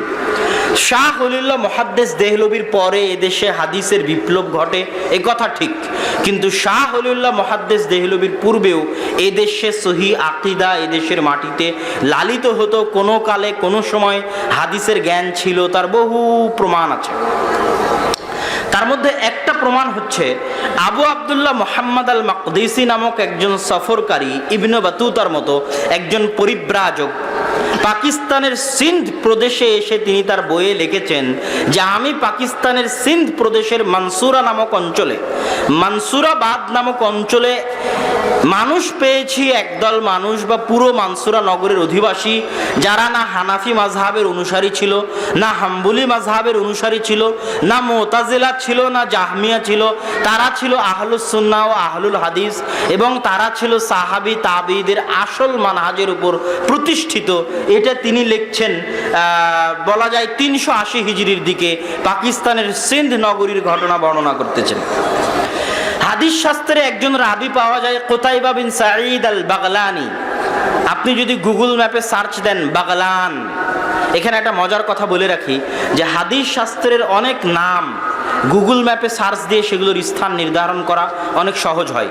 বোখারা কোথায় আছে, নিশাপুর কোথায় আছে, মরো কোথায় আছে, যেগুলো একসময় হাদিস শাস্ত্রের কেন্দ্র ছিল, ইলমের মার্কাজ ছিল, এগুলো কোথায় আছে এগুলো খুঁজে বের করা সহজ হয়। গুগল ম্যাপে যদি আপনি সার্চ দেন বাগলান, তাহলে দেখবেন পাকিস্তান আফগানিস্তানের সীমান্তবর্তী অঞ্চল হচ্ছে বাগলান। ওখানকার একজন রাবীর বর্ণিত হাদিস কুতুবে সিত্তার সব বই আছে, বুখারী, মুসলিম, আবু দাউদ, নাসাই, তিরমিজি, ইবনে মাজাহ, সব কুতুবে সিত্তার সব মুহাদ্দিস কুতাইবা বিন সাঈদ আল বাগলানির নিকট থেকে হাদিস নিয়েছে। তিনি এই ভারত উপমহাদেশীয় অঞ্চলের মানুষ সেই যুগে। ভারত উপমহাদেশীয় অঞ্চলে ইলমে হাদিসের একটা নমুনা হচ্ছে ইমাম সাগানি রাহিমাহুল্লাহ। তিনি পাকিস্তানের লাহোরে জন্মগ্রহণ করেছেন 577 হিজরিতে। তার দুইটা বই, একটা বইয়ের নাম হচ্ছে মাশারিকুল আনোয়ার, যে বই এখনো পাওয়া যায়। এই বইয়ে তিনি বুখারী মুসলিমের হাদিসকে জমা করেছেন। বুখারীর হাদিস আর মুসলিমের হাদিসকে এক বইয়ের মধ্যে জমা করে নাম দিয়েছেন মাশারিকুল আনোয়ার। আর একটা বই আছে মাজমাউল বাহরাইন, যেখানে তিনি আরবি সাহিত্যের, আরবি ভাষার ডিকশনারিমূলক গ্রন্থ লিখেছেন। 577 হিজরির আলেম, পাকিস্তানের আলেম ইমাম সাগানি, তৎকালীন যুগে, যে যুগকে আমরা মনে করতে পারি অন্ধকার যুগ। তারপরে আসে শাইখ হুসামউদ্দিন, একটা বিখ্যাত গ্রন্থ, সাধারণ মানুষও শুনে থাকতে পারে, গ্রন্থের নাম কানজুল উম্মাল। এই গ্রন্থের নাম শুনেছেন? দুই একজন শোনা থাকার কথা, আর আলেম ওলামা মোটামুটি সবাই জানেন। কানজুল উম্মাল গ্রন্থের লেখক ভারতের জৈনপুরে জন্মগ্রহণ করেছেন। তিনি ইমাম সুয়ুতির লেখা আল জামিউল কাবীর এবং আল জামিউল সগীর, এই দুটো গ্রন্থকে জমা করে অধ্যায় আকারে সাজিয়ে একটা গ্রন্থ লিখেছেন, তার নাম কানজুল উম্মাল। তিনি ভারতের আর একজন আলেম তাহের পাটনি, বিহারের রাজধানী পাটনার অধিবাসী। তার তিনটা গ্রন্থ এখনো সারা পৃথিবীতে প্রচুরভাবে সমাদৃত। তার একটা গ্রন্থের নাম তাযকিরাতুল মাওদুআত, যেটাতে তিনি জাল জয়ীফ হাদিস জমা করে লিখেছেন। একটা গ্রন্থের নাম আল মুগনি, যেটাতে তিনি কঠিন কঠিন রাবির নাম জমা করেছেন। আর একটা গ্রন্থের নাম মাজমাউ বাহারিল আনোয়ার, যেটাতে তিনি কঠিন কঠিন কোরআন এবং হাদিসের শব্দের অর্থ লিখেছেন। ইন্ডিয়ান, ভারতের আলেম। এগুলো সব শাহ ওলিউল্লাহ মুহাদ্দিস দেহলভির আগে। শাহ ওলিউল্লাহ মুহাদ্দিস দেহলভি থেকে নিয়ে পরবর্তী যুগে ভারতে হাদিস শাস্ত্রের বিপ্লব তৈরি হয়। এই হাদিস শাস্ত্রের বিপ্লবকে অনেক বড় বড় আলেম ওলামা স্বীকৃতি দিয়েছেন, যাদের স্বীকৃতি আমি পরে পড়বো ইনশাআল্লাহ। শাহ ওলিউল্লাহ মুহাদ্দিস দেহলভি হাদিসের দার্স চালু করলেন। তিনি বাদশাহ আলমগীরের নাম সবাই শুনবেন, যাকে আওরঙ্গজেব নামে অনেকেই চিনেন। বাদশাহ আলমগীরের যুগে ফাতাওয়া আলমগীরি নামে একটা ফতোয়ার বই লেখা হয়েছিল। ওই ফাতাওয়া আলমগীরিকে আরবিতে বলা হয় ফাতাওয়া হিন্দিয়া। সৌদি আরবে পাওয়া যাবে ফাতাওয়া হিন্দিয়া নামে। তো বাদশাহ আলমগীর, বাদশাহ আওরঙ্গজেব যখন এই ফতোয়ার বই লেখার কমিটি তৈরি করে, তখন সেই কমিটির একজন সদস্য ছিলেন মাওলানা আব্দুর রহিম, যিনি শাহ ওলিউল্লাহ মুহাদ্দিস দেহলভির পিতা। শাহ ওলিউল্লাহ মুহাদ্দিস দেহলভি আমালান হানাফি ছিলেন। আমালান মানে আমল করতেন হানাফিদের মতো, কিন্তু তাসনিফান ওয়া তাদরিসান, কিন্তু লেখনীতে এবং দার্সে পাক্কা আহলুল হাদিস ছিলেন। তিনি তার বই হুজ্জাতুল্লাহিল বালেগা থেকে শুরু করে বহু বইয়ে রাফুল আদাইনের কথা, 12 তাকবীরের কথা, এগুলো সব তিনি স্পষ্টভাবে লিখে গেছেন। তাকলিদ বিরোধিতার কথা এবং তার দার্সে, তিনি তার দার্সেও রাফুল আদাইনের কথা, 12 তাকবীরের কথা, যত শিরক বিদআত সমাজে প্রচলিত ছিল সেগুলোর কথা, তাকলিদ বিরোধিতার কথা তিনি তার দার্সে বলতেন। আমালান হানাফি, কিন্তু তাদরিসান ওয়া তাসনিফান আহলুল হাদিস। তার এই লেখনী এবং এই দার্সের কারণে দীর্ঘদিন থেকে ভারত উপমহাদেশে জমে থাকা তাকলিদের এই ভিত নড়বড় হয়ে যায়। একটা উদারতার সৃষ্টি হয়, চিন্তার স্বাধীনতার তৈরি হয়। তার সন্তান আব্দুল আজিজ মুহাদ্দিস দেহলভী, যিনি একটা বই লিখেছেন বুস্তানুল মুহাদ্দিসিন নামে ফার্সিতে, যেটা পরবর্তীতে উর্দুতে অনুবাদ হয়েছে, আরবিতেও অনুবাদ হয়েছে। যেই বইয়ে সব অধিকাংশ মুহাদ্দিসের বই পুস্তক এবং তাদের জীবনী তিনি জমা করেছেন। আব্দুল আজিজ মুহাদ্দিস দেহলভীর পরে দার্স দিতেন শাহ ইসহাক মুহাদ্দিস দেহলভী। দেহলভী বলা হয় দিল্লিকে, উর্দুতে বলা হয় দেহলি। দিল্লিকে উর্দুতে কি বলা হয়? দেহলি। তো কুমিল্লার অধিবাসী বা রাজশাহীর অধিবাসী, দিনাজপুরের অধিবাসী বলবে দিনাজপুরি, কথা বুঝতে পেরেছেন? বংশালী। তো ঠিক সেই রকম দেহলির অধিবাসী বলবে দেহলভী, এই জন্য দেহলভী। শাহ ওলিউল্লাহ মুহাদ্দিস দেহলভী মানে দিল্লিতে বাড়ি, আব্দুল আজিজ মুহাদ্দিস দেহলভী মানে দিল্লিতে বাড়ি, ইসহাক মুহাদ্দিস দেহলভী মানে দিল্লিতে বাড়ি। এবার গন্ডগোল কোথায় তৈরি হলো? এখনো দেওবান্দি এবং আহলে হাদিসরা একভাবেই এই দার্সে আসতো, বসতো, ইলম নিত, চর্চা করত, চলতে থাকতো। গন্ডগোল তৈরি হলো ইসহাক মুহাদ্দিস দেহলভীর মৃত্যুর পরে। ইসহাক মুহাদ্দিস দেহলভীর মৃত্যুর পরে দুইজন নিজেদেরকে ইসহাক মুহাদ্দিস দেহলভীর স্থলাভিষিক্ত বলে দাবি করলেন। একজন আব্দুল গনি আল মুজাদ্দিদি, আর একজন শাইখুল কুল ফিলকুল মিয়া নাজির হোসাইন দেহলভী। এবং এটা নিয়ে ঐতিহাসিকভাবে এখনো বিতর্ক আছে যে কে সত্যিকারভাবে ইসহাক মুহাদ্দিস দেহলভীর স্থলাভিষিক্ত ছিলেন।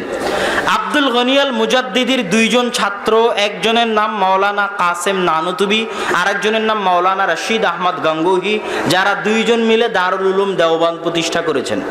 এবং দারুল উলুম দেওবান্দ প্রতিষ্ঠার পিছনে উদ্দেশ্যই এটা ছিল যে শাহ ওলিউল্লাহ মুহাদ্দিস দেহলভীর উদার নৈতিক চিন্তাধারার কারণে, স্বাধীন চেতা চিন্তাধারার কারণে ভারত উপমহাদেশে হানাফি মাযহাবের যে ক্ষতি হয়েছে, এই ক্ষতিকে পুষানোর জন্য দারুল উলুম দেওবান্দকে প্রতিষ্ঠা করা হয়। এবং হানাফি মাযহাবের ওয়াকিল, যে হানাফি মাযহাবের প্রতিনিধি হিসেবে ভারত উপমহাদেশে পৃথিবীতে দায়িত্ব পালন করবে দারুল উলুম দেওবান্দ, এইভাবে দারুল উলুম দেওবান্দকে প্রতিষ্ঠা করা হয়। অন্যদিকে শাইখুল কুল ফিলকুল মিয়া নাজির হোসাইন দেহলভী তার দীর্ঘ 60 বছরের জীবনে 1.5 লক্ষ ছাত্র, আরব অনারব, ইন্ডিয়ান, নেপালি, পাকিস্তানি, ভুটানি, শ্রীলঙ্কা, মালদ্বীপ, সৌদি আরব, কুয়েত, কাতার, বাহরাইন, এমন কোনো দেশ নাই পৃথিবীর যেখানে মুসলমানেরা ছিল আর তার নিকটে ইলিম হাসিল করতে আসেনি, এমন হয়নি। দীর্ঘ 60 বছরে 1.5 লক্ষ ছাত্র তার নিকটে হাদিসের জ্ঞান অর্জন করেন। এই 1.5 লক্ষ ছাত্রের মধ্যে শ্রেষ্ঠ ছাত্র হচ্ছে 4 জন, যাদেরকে উল্লেখ করা জরুরি। একজন মাওলানা আব্দুর রহমান আল মুবারকপুরি, একজন মাওলানা শামসুল হক আল আজিমাবাদী, একজন মাওলানা সানাউল্লাহ অমৃতসরী, আর একজন মাওলানা আব্দুল্লাহ গাজীপুরি। মাওলানা আব্দুর রহমান আল মুবারকপুরি হচ্ছে পৃথিবীব্যাপী তিরমিজির শ্রেষ্ঠ আরবিতে ব্যাখ্যা গ্রন্থ তুহফাতুল আহওয়াজির লেখক। সারা পৃথিবীর পূর্ব থেকে পশ্চিম, উত্তর থেকে দক্ষিণ, সৌদি আরব, কুয়েত, কাতার, বাহরাইন, মদিনা ইসলামী বিশ্ববিদ্যালয় থেকে সর্বত্র শ্রেষ্ঠ তিরমিজির ব্যাখ্যা গ্রন্থ হিসেবে আরবিতে গণ্য হয় তুহফাতুল আহওয়াজি, লিখেছেন ভারতের আহলে হাদিস আলেম। একজন হানাফি আলেম বই লিখলেন আসারুস সুনান। কি জন্য লিখলেন? আহলে হাদিস মাদ্রাসাগুলোতে পড়ানো হতো বুলুগুল মারাম, হাদিসের বই। বুলুগুল মারাম হাফেজ ইবনে হাজার আসকালানির লেখা হাদিসের বই। হাফেজ ইবনে হাজার আসকালানির লেখা বুলুগুল মারামে আহলে হাদিসরা যেভাবে আমল করে এই হাদিসগুলো বেশি আছে। রাফুল এদাইনের হাদিস আছে, হুকুম আহকামের ক্ষেত্রে আহলে হাদিসদের ফতোয়ার হাদিস আছে। তখন আল্লামা নিম্বি মনে করলেন হানাফিদের মাদ্রাসাতেও মিশকাতের আগে একটা হাদিসের বই থাকা দরকার, যেখানে হানাফিদের মাসলা মাসাইলের হাদিসগুলো জমা করা থাকবে। তখন তিনি বই লিখলেন আসারুস সুনান। বই লেখা বেশি দিন হয়নি, অতি দ্রুত সময়ে ওই বইয়ে উল্লেখিত ভুল ত্রুটি, জাল জয়ীফ হাদিস, রাবির দুর্বলতা, বিকৃতি সবকিছু আরবিতে উল্লেখ করে আরবিতে বই লিখলেন আবকারুল মিনান ফি নাকদি আসারিস সুনান, মাওলানা আব্দুর রহমান মুবারকপুরি রাহিমাহুল্লাহ। এত বড় মাপের জ্ঞানী পণ্ডিত আলেম ছিলেন। মাওলানা শামসুল হক আল আজিমাবাদী দ্বিতীয় জন। মাওলানা শামসুল হক আজিমাবাদী তিনি বিহারের আজিমাবাদ শহরের মানুষ মিয়া নাজির হুসাইন দেহলভির ছাত্র, সবাই মিয়া নাজির হুসাইন দেহলভির ছাত্র। ভারত উপমহাদেশে এমন কোনো হাদিসের সানাদ নাই, এমন কোনো হাদিসের সানাদ নাই আহলে হাদিসদের নিকটে যেই সানাদ মিয়া নাজির হুসাইন দেহলভি হয়ে যায় না। আর পুরো ভারত উপমহাদেশে এমন কোনো হাদিসের সানাদ নাই যেটা শাহ ওলিউল্লাহ মুহাদ্দিস দেহলভি হয়ে আল্লাহ রাসূলের নিকটে যায় না। এবং আজও সৌদি আরবের বহু আলেম ওলামার নিকটে যে হাদিসের সানাদ আছে তার ৮০ থেকে ৬০-৭০% হাদিসের সানাদ ইন্ডিয়া ভারত উপমহাদেশের আলেম ওলামাদের দেওয়া হাদিসের সিলসিলায়ে সানাদ থেকে তারা বর্ণনা করে। তো আমরা আলোচনা করছিলাম মাওলানা শামসুল হক আল আজিমাবাদী। তিনি আবু দাউদের ব্যাখ্যা গ্রন্থ লিখেছেন গায়াতুল মাকসুদ নামে ৩২ খণ্ডে সুনানে আবু দাউদের আরবিতে ব্যাখ্যা গ্রন্থ। এই ৩২ খণ্ডের ২ খণ্ড পাকিস্তান থেকে প্রকাশিত হয়েছে, বাকি খণ্ডগুলো কেননা প্রায় প্রত্যেক আলেম ওলামার জীবনের সাথে হিন্দু শিখ দাঙ্গা, মুসলিম হিন্দু দাঙ্গার ফলে বই পুস্তক পুড়ে যাওয়া, বই পুস্তক জ্বলে যাওয়া, হারিয়ে যাওয়ার ঘটনা সম্পৃক্ত আছে। তার মধ্যে আজিমাবাদী রাহিমাহুল্লাহরও আছে। তার বিশাল লাইব্রেরি ছিল, হাজার হাজার টাকা খরচ করে বিদেশ থেকে বই নিয়ে আসতেন, কিন্তু বিভিন্ন দাঙ্গায় তার লাইব্রেরি পুড়ে যাওয়ায় তার অনেক বই পাওয়া যায়নি। পরবর্তীতে তার সংক্ষিপ্ত গায়াতুল মাকসুদের সংক্ষিপ্ত রূপ আউনুল মাবুদ আবু দাউদের পৃথিবীতে শ্রেষ্ঠ ব্যাখ্যা হিসেবে গ্রহণ করা হয় আউনুল মাবুদকে, যেটা মাওলানা শামসুল হক আজিমাবাদী ভারতের আহলে হাদিস আলেমের লেখা। আল্লামা শামসুল হক আজিমাবাদী আরেকটা কাজ করেছেন। সহিহ বুখারীতে ইমাম বুখারী রাহিমাহুল্লাহ ক্বালা বাযুন নাস বলে হানাফি মাযহাবের বহু ফতোয়াকে রদ করেছেন। কে? ইমাম বুখারী। কে রদ করেছেন বলেন তো? ইমাম বুখারী। কিসের মধ্যে? সহিহ বুখারীর মধ্যে। কি শব্দ ব্যবহার করে? ক্বালা বাযুন নাস, একদল মানুষ বলে তিনি সেটা রদ করেছেন। তো মাওলানা আহমদ আলী সাহারানপুরি রাহিমাহুল্লাহ, যেটা সাহারানপুর জেলা উত্তরপ্রদেশ, যেখানে মাজাহিরুল উলুম সাহারানপুর অবস্থিত, সেই মাজাহিরুল উলুম সাহারানপুরের একজন বয়োজ্যেষ্ঠ বর্ষিয়ান আলেম মাওলানা আহমদ আলী সাহারানপুরি, তিনি একটা বই লিখলেন। এই ক্বালা বাযুন নাসে ইমাম বুখারী হানাফি মাযহাবের ওপর যে রদ করেছেন সেই রদের উত্তর লেখে বই লিখলেন ভারতের একজন হানাফি আলেম মাজাহিরুল উলুম সাহারানপুরের।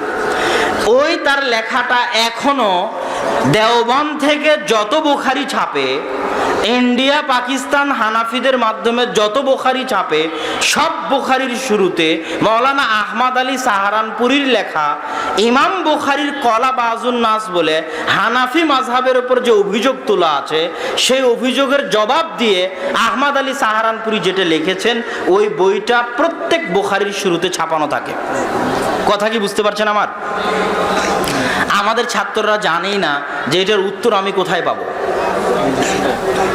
খুব কম মানুষ বলতে পারবে যে এটার উত্তর কোথায় পাওয়া যাবে। কিন্তু আল্লামা শামসুল হক আজিমাবাদী সেই যুগে যখন আহমদ আলী সাহারানপুরি ক্বালা বাযুন নাস ইমাম বুখারীর জবাব দিয়ে বই লিখলো, তখন আল্লামা শামসুল হক আজিমাবাদী লিখলেন রাফউল ইলতিবাস। রাফউল ইলতিবাস নামে বই লিখলেন এবং আহমদ আলী সাহারানপুরি যে অভিযোগ উত্থাপন করেছিল ইমাম বুখারীর ক্বালা বাযুন নাসের উপর, তার আরবিতে ইলমি জবাব দিয়েছেন সেই যুগে আল্লামা শামসুল হক আজিমাবাদী। এত মহান ইলমি কারনামা।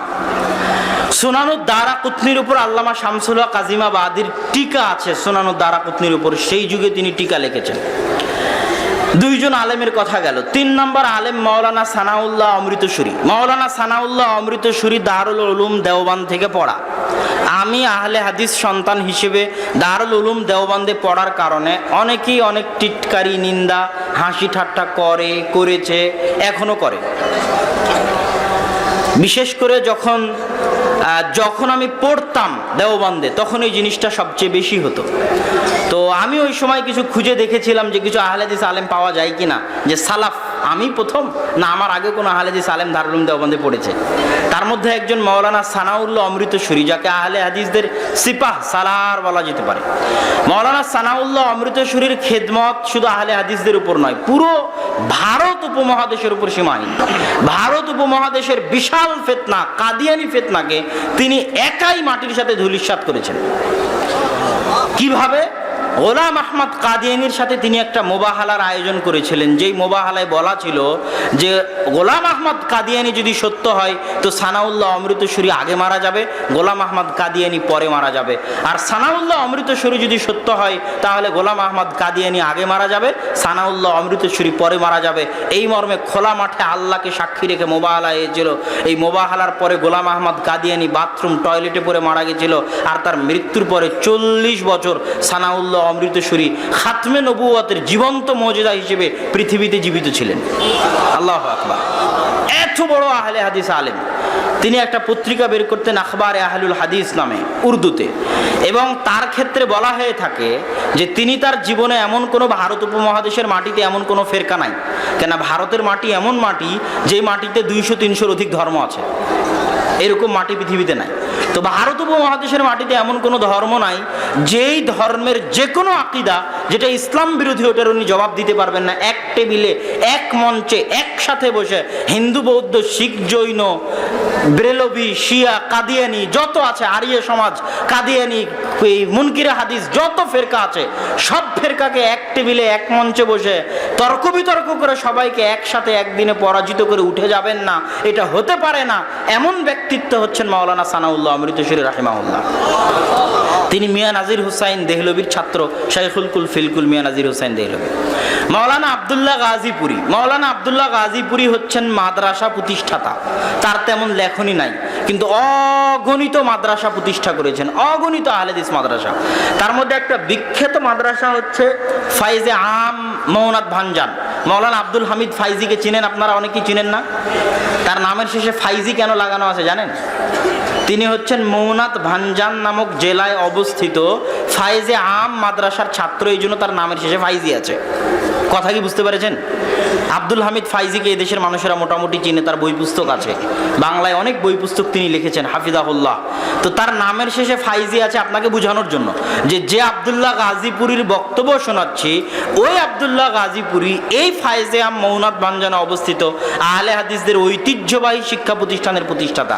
এবং আমি আমার ভারতে থেকে একটা জিনিস আবিষ্কার করেছি যে জামিয়া সালাফিয়া বানারস আহলে হাদিসদের মারকাজি দারুল উলুম হলেও যে জামিয়া সালাফিয়া বানারস থেকে আব্দুর রহমান 5 বছর পড়াশোনা করেছে, আপনাদের সামনে বক্তব্য দিয়ে গেল, দীর্ঘ 5 বছর। ইদানিংকালে এত দীর্ঘদিন ভারতের কেন্দ্রীয় আহলে হাদিস মাদ্রাসায় পড়ে আসা কেউ নাই, এত দীর্ঘদিন। আব্দুর রহমানই একমাত্র আছে যে ভারতের কেন্দ্রীয় আহলে হাদিসদের শিক্ষা প্রতিষ্ঠান জামিয়া সালাফিয়াতে সুদীর্ঘ 5 বছর কৃতিত্বের সাথে পড়াশোনা করে এসেছে। আল্লাহ তার জ্ঞানে বরকত দান করুক, আল্লাহুম্মা আমিন।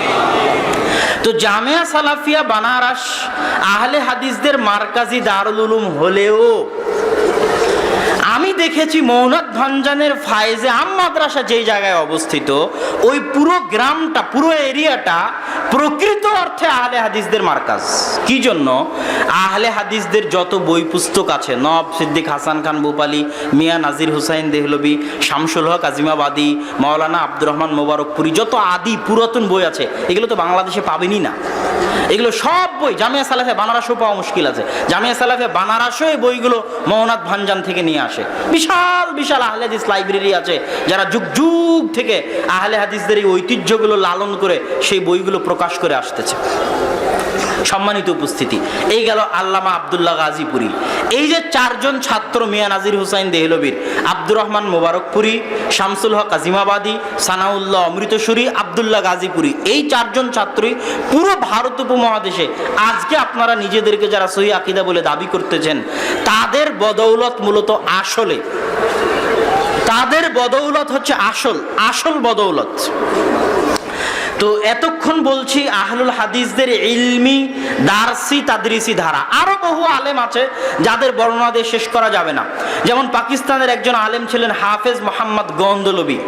আমি যখন মিন্নাতুল বারি লিখি, মিন্নাতুল বাড়ির 2য় খণ্ড যখন লিখতেছি, এখন রানিং লিখতেছি মিন্নাতুল বাড়ির 2য় খণ্ড, তো মিন্নাতুল বাড়ির 2য় খণ্ড লিখতে গিয়ে ফাইজুল বারি, যেটা হচ্ছে আল্লামা আনোয়ার শাহ কাশ্মীরির লেখা, একজন হানাফি বিখ্যাত মুহাদ্দিস দারুল উলুম দেওবন্দের সহিহ বুখারীর ব্যাখ্যা ফাইজুল বারি। ওই ফাইজুল বারিতে আল্লামা কাশ্মীরি রাহিমাহুল্লাহ হাফিজ ইবনে হাজার আসকালানির ফাতহুল বারির বিভিন্ন তথ্যের ভুল ধরার চেষ্টা করেছেন। এইরকম ভুল ধরার চেষ্টা হাফিজ ইবনে হাজার আসকালানির যুগেও হয়েছে। হাফিজ ইবনে হাজার আসকালানির যুগে হাফিজ ইবনে হাজার আসকালানি ছিলেন শাফিঈ আর আল্লামা বদরুদ্দিন আইনি ছিলেন হানাফি। তো হাফিজ ইবনে হাজার আসকালানি যা যা দার্সে বলতেন, ফাথুল বারির দার্সে যা যা ছাত্রদের লেখাতেন, সেটা আল্লামা আইনির নিকটে চলে যেত। একটা ছাত্র দিয়ে আসতো আল্লামা আইনিকে, একই মিশরে একই কায়রোতে বসবাস করতেন। তখন আল্লামা আইনি ফাথুল বারির ওই তথ্যগুলোর ভুল ধরতেন তার লিখিত গ্রন্থে উমদাতুল কারিতে, যেগুলোর পরবর্তীতে জবাব দেওয়ার চেষ্টা করেছিলেন হাফিজ ইবনে হাজার আসকালানি আল ইন্তেকাজ নামক গ্রন্থে। তো ঠিক তেমনি আল্লামা কাশ্মীরি রাহিমাহুল্লাহ হাফিজ ইবনে হাজার আসকালানির ভুল ধরার চেষ্টা করেছেন ভারতের মাটিতে বসে। তো তারও জ্ঞানের প্রশংসা করতে হয়, কাশ্মীরি রাহিমাহুল্লাহর জ্ঞানেরও প্রশংসা করতে হয়। ভারতের মাটিতে বসে হাফিজ ইবনে হাজার আসকালানির ফাথুল বারির ভুল ধরার চেষ্টা করেছেন আরবিতে। এবার হাফিজ মোহাম্মদ গন্দুলবির জ্ঞানের প্রশংসা কি দিয়ে করবেন যে তিনি পাকিস্তানের মাটিতে বসে আল্লামা কাশ্মীরি ইবনে হাজার আসকালানির যে ভুলগুলো ধরার চেষ্টা করেছেন সেই ভুলগুলোর পাল্টা উত্তর এবং আল্লামা কাশ্মীরি আর কি কি ভুল করেছে সেগুলো তিনি আরবিতে লিখে গেছেন। আল্লাহু আকবার। এটা একমাত্র আলেমই মাপতে পারবে, আপনারা মাপতে পারবেন না। একজন আলেমই মাপতে পারবে, পাকিস্তানের আহলে হাদিস আলেম হাফেজ মোহাম্মদ গন্দুলবি। তাকে তার জ্ঞানের কারণে মদিনা বিশ্ববিদ্যালয়ের শিক্ষক বানানো হয়েছিল। সারা পৃথিবীতে যখন আল্লাহ রাসূলের জীবনের উপর প্রতিযোগিতা হলো, তখন আর রাহিকুল মাখতুম এই গ্রন্থটা আরবি ভাষা সাহিত্যের মানের দিক থেকে, তথ্যের দিক থেকে, সাজানো গুছানোর দিক থেকে, সব দিক থেকে সারা পৃথিবীতে প্রথম স্থান অধিকার করলো। অথচ গ্রন্থ লিখলেন ভারতের আহলে হাদিস আলেম, যেই জামিয়া সালাফিয়া আব্দুর রহমান পড়েছে বানারসে, ওই জামিয়া সালাফিয়া বানারসের শিক্ষক মাওলানা সাফিউর রহমান মুবারকপুরি। তার এই জ্ঞানের কারণে তাকে বানিয়ে দেওয়া হলো জামিয়া ইসলামিয়া মদিনা ইসলামী বিশ্ববিদ্যালয়ের শিক্ষক। এরকম বহু আলেমকে মদিনা ইসলামী বিশ্ববিদ্যালয়ের শিক্ষক বানানো হয়েছে। তো তাদের জ্ঞানের কথা বলে শেষ করা যাবে না। কেন এই জ্ঞানের কথাগুলো বলতেছি? দু একজন আলেমের আরেকজনের কথা ছুটে গেছে, নওয়াব সিদ্দিক হাসান খান ভূপালী। নওয়াব সিদ্দিক হাসান খান ভূপালী ভারতের মাটিতে জন্মগ্রহণ করা ব্যতিক্রম আহলে হাদিস আলেম। 10-এরও অধিক বই লিখেছেন আরবি, উর্দু, ফার্সিতে, শুধু আকীদার উপর। 200, 250, 300 বই লিখেছেন আরবি ভাষাতে। এমন আরবি ভাষা, যে আরবি ভাষায় আরবদেরও বই লেখা কঠিন। এত উন্নত মানের আরবি ভাষা সেই যুগে ভারতের মাটিতে বসে নওয়াব সিদ্দিক হাসান খান ভূপালী। আজকে আপনি বলছেন বই ছাপিয়ে ফ্রি বিতরণ করব। নওয়াব সিদ্দিক হাসান খান ভূপালী বুলুগুল মারাম থেকে শুরু করে, ইলামুল মুওয়াক্কিন থেকে শুরু করে, মিশকাত থেকে শুরু করে, তাফসির ইবনে কাসির থেকে শুরু করে লক্ষ লক্ষ টাকা খরচ করে এই বইগুলো মানুষের মাঝে উনি ছাপিয়ে ফ্রি বিতরণ করেছেন। উনি নওয়াব ছিলেন, বাদশাহ ছিলেন, টাকাও ছিল, জ্ঞানও ছিল। টাকাও ছিল, জ্ঞানও ছিল।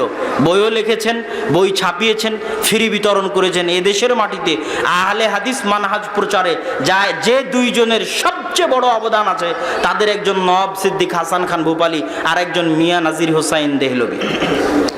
এই লম্বা আলোচনা কি জন্য করলাম? দুটো মন্তব্য, পৃথিবীর বড় বড় কয়েকজন মুহাদ্দিসের মন্তব্যের মধ্যে শুধু একজনের মন্তব্য বলি। আল্লামা রশিদ রেজা মিসরি, তিনি বলছেন, ওয়ালাউলা ইনায়াতু ইখওয়ানিনা, যদি উলামাউল হিন্দ, ভারতের মাটিতে যে সমস্ত আলেম ওলামা আছে, তারা যদি বিউলুমিল হাদিস, হাদিসের জ্ঞান নিয়ে চর্চা না করত এই যুগে, তাহলে হাদিসের জ্ঞান দুনিয়া থেকে উঠে যেত 9ম 10ম হিজরির পরে। কেননা হাদিসের জ্ঞান শাম, সিরিয়া, ইরাক, মক্কা, মদিনা এগুলোতে দুর্বল হতে শুরু করেছিল হাদিসের জ্ঞান 9ম 10ম হিজরিতে। আর ওই 9ম 10ম হিজরিতে এই হাদিসের জ্ঞান চর্চার দায়িত্ব গ্রহণ করে নেয় ভারত উপমহাদেশের আলেম ওলামা, এবং তাদের মাধ্যমে হাদিসের জ্ঞান টিকে যায় 200-300 বছরের জন্য। এখন আবার আরবে হাদিসের চর্চা হচ্ছে, কিন্তু মাঝখানের এই অন্ধকার যুগে হাদিসের জ্ঞানকে ধরে রেখেছে ভারত উপমহাদেশের আলেম ওলামা। আমি মদিনাতে গিয়ে যখন বিভিন্ন হাদিসের বই, আদিকালের হাদিসের বই, যেমন একটার কথা বলি, আল জারহ ওয়াত তা'দিল লি ইবনে আবি হাতিম, জারাহ তা'দিলের একদম মূল ভিত্তি অনেক ছাত্র মনে করে তাকরিবুত তাহজিব মনে হয় জারাহ তাদিল, তাহজিবুত তাহজিব মনে হয় জারাহ তাদিল, তাহজিবুল কামাল মনে হয় জারাহ তাদিল। তাহজিবুল কামালের লেখক ইমাম মিজ্জি, তাহজিবুত তাহজিবের লেখক বড় বইগুলোর একটা বই আল জারহ ওয়াত তাদিল ইবনে আবি হাতিম। ইবনে আবি হাতিম, আবু হাতিম আর আবু যুরআর রাজি হচ্ছে বুখারী মুসলিমের উস্তাদ। হাদিস শাস্ত্রের বড় বড় আলেম ধরা হয় যে ৩-৪ জনকে, পাহাড় জেবাল ইলমিল হাদিস, হাদিস শাস্ত্রের পাহাড়, ইয়াহইয়া বিন মাঈন, ইয়াহইয়া বিন সাঈদ আল কাত্তান, আহমদ বিন হাম্বল, আবু হাতিম আর রাজি, আবু যুরআ আর রাজি, এনারা হচ্ছেন হাদিস শাস্ত্রের পাহাড়। এদের ছাত্র হচ্ছে বুখারী আর মুসলিম। তো আবু হাতিমের ছেলে ইবনে আবি হাতিম, সে একটা একটা করে রাবি বলতো, আব্বা এই রাবির বিষয়ে আপনার হুকুম কি? তা আব্বা বলতো এই রাবির বিষয়ে হুকুমেই। তারপর আবু যুরআ রাজিকে জিজ্ঞেস করতো আপনার এই রাবির বিষয়ে হুকুম কি? তো এই রাবির বিষয়ে হুকুমেই। এই বইয়ে উনি জমা করেছেন রাবিদের জীবনী আল জারহ ওয়াত তাদিল। তো মদিনায় বসে আল জারহ ওয়াত তাদিলের পড়তেছি, তো দেখলাম যে আল জারহ ওয়াত তাদিল আউয়াল তুবিআ, সর্বপ্রথম সারা পৃথিবীতে সর্বপ্রথম পাণ্ডুলিপি থেকে আধুনিকভাবে জারহ তাদিল ইবনে আবি হাতিম প্রকাশিত হয়েছে ভারতে, হায়দ্রাবাদ দাকান। আব্দুর রহমান বিন ইয়াহইয়া আল মুআল্লিমি, যাকে জাহাবিউল আসর বলা হয়, উনি সেই ইয়ামান থেকে এসে ভারতে গবেষণা করতেন হাদিস নিয়ে। বহু হাদিসের গ্রন্থ পাবেন। আউয়াল তাবা, প্রথম প্রকাশ পাণ্ডুলিপি থেকে কোথায়? পাকিস্তানে। প্রথম প্রকাশ কোথায়? ভারতে, হায়দ্রাবাদ দাকানে। এমন কোনো বই নাই যে বই হায়দ্রাবাদ দাকান থেকে হাদিস শাস্ত্রের প্রকাশিত হয়েছিল না। তো এটা বলার, এত কিছু বলার উদ্দেশ্য কি? আজকে গত ৬০ বছরে মদিনা ইসলামী বিশ্ববিদ্যালয়ের সহিহ আকীদা প্রচারের অবদান সীমাহীন, অপরিসীম। আল্লাহ যে নেয়ামত দিয়েছে মদিনা ইসলামী বিশ্ববিদ্যালয়কে, সরকারি সকল সহযোগিতা, টাকা পয়সা, সুযোগ সুবিধা, গবেষণা, লাইব্রেরি, আধুনিক যন্ত্রপাতি, এসি রুম, যত রকমের সুযোগ সুবিধা প্রয়োজন জ্ঞানের চর্চার জন্য, সব রকমের সুযোগ সুবিধা সৌদি সরকার ব্যবস্থা করেছে। এটা আল্লাহ তাদের এই ব্যবস্থাতে বরকত দিক, আল্লাহুম্মা আমিন। ইলমের ক্ষেত্রে এরকম খেদমত আগে কোনোদিন হয়নি যেটা বর্তমানে সৌদি আরবে হচ্ছে। কিন্তু এত দীর্ঘ ইতিহাস কি জন্য বললাম? আজকে এত সুখে শান্তিতে বসে আমরা যত খেদমত করেছি, সেই খেদমত ওই কঠিন যুগে কুড়ে ঘরে বসে ভারত উপমহাদেশের আলেমেরা যে আঞ্জাম দিয়েছে, ইলমে হাদিসকে ইমাম সুয়ুতির পরে যেভাবে ভারতের মাটিতে ধরে রেখেছে ইলমে হাদিসকে, সেটার নজির বিরল, এবং এইটার নজির স্থাপন করা পৃথিবীতে সম্ভব নয়। এটা কি জন্য বলছি? গত ৬০ বছরে মদিনা ইসলামী বিশ্ববিদ্যালয়ের কারণে আমরা অনেক সহিহ আকীদা জানতে পারছি, বুঝছি। কিন্তু তার মানে এই নয় যে মদিনা থেকে পড়ে আসার কারণে আমি আব্দুল্লাহ ভারত উপমহাদেশের আলেমদেরকে বলবো এদের জ্ঞানই নাই, এদের কাছ থেকে আকীদাই নেওয়া যাবে না, এদের কাছ থেকে জ্ঞানই নেওয়া যাবে না, সব জ্ঞান শুধু ওখান থেকেই নিতে হবে। আর ভারত উপমহাদেশের আলেম ওলামা জাহেল, অজ্ঞ, মূর্খ, তাহলে এটা হবে পৃথিবীতে সবচেয়ে বড় মিথ্যা অপবাদ। এই বিশাল ইতিহাস উল্লেখ করার পিছনে উদ্দেশ্য এটাই যে আপনারা যারা আজকে দেশে সহিহ আকীদা লালন করতেছেন, সেটার পিছনে যেমন মদিনা ইসলামী বিশ্ববিদ্যালয়ের ভূমিকা আছে, তার চাইতে কোনো অংশে কম নয়, বরং বেশি ভূমিকা আছে এ দেশের মাটিতে যে সমস্ত আহলে হাদিস আলেম ওলামা চলে গেছিলেন তাদের খেদমতের। এই জন্য তাদের খেদমতকে আমি ৩ ভাগে বা ৪ ভাগে ভাগ করি। ভারত উপমহাদেশের আহলে হাদিস আলেমদের খেদমতকে, এক, ভারত উপমহাদেশের আহলে হাদিস আলেমদের ইলমি খেদমত, যেটা কিছুটা দেখলেন, আরো আছে বলে শেষ করতে পারবো না।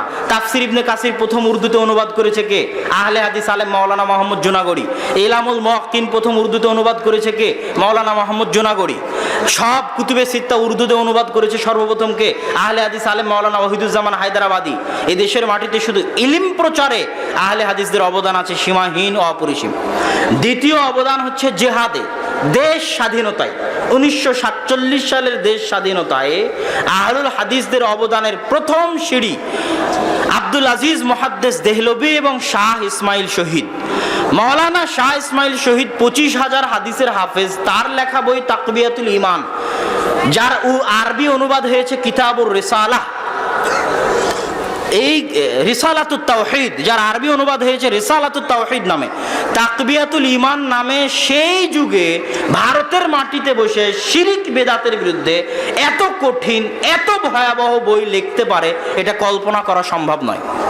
আপনি মনে করেছেন শিরক বেদাত মনে হয় আজকে জানলাম, শিরক বিদাত মনে হয় আজ কিতাবুত তাওহীদ পড়ে জানলাম। শিরক বিদাতের উপর বই কঠোরভাবে লিখে গেছে এদেশেরই আলেম ওলামা। শাহ ইসমাইল শহীদ তাকবিয়াতুল ইমান তাকলিদের বিরুদ্ধে লিখে গেছেন, রাফুল এদাইনের ওপর লিখে গেছেন। তিনি দীর্ঘ 5 বছর ভারতের কোনা কোনা ইঞ্চি ইঞ্চি চষে বেরিয়েছেন শিরক এবং বিদাতের বিরুদ্ধে মানুষকে দাওয়াত দিতে। তারপরে তিনি জিহাদের ঘোষণা দিয়েছেন। বাংলাদেশ থেকেও বহু মুজাহিদ তার জন্য জিহাদ করার জন্য গেছে।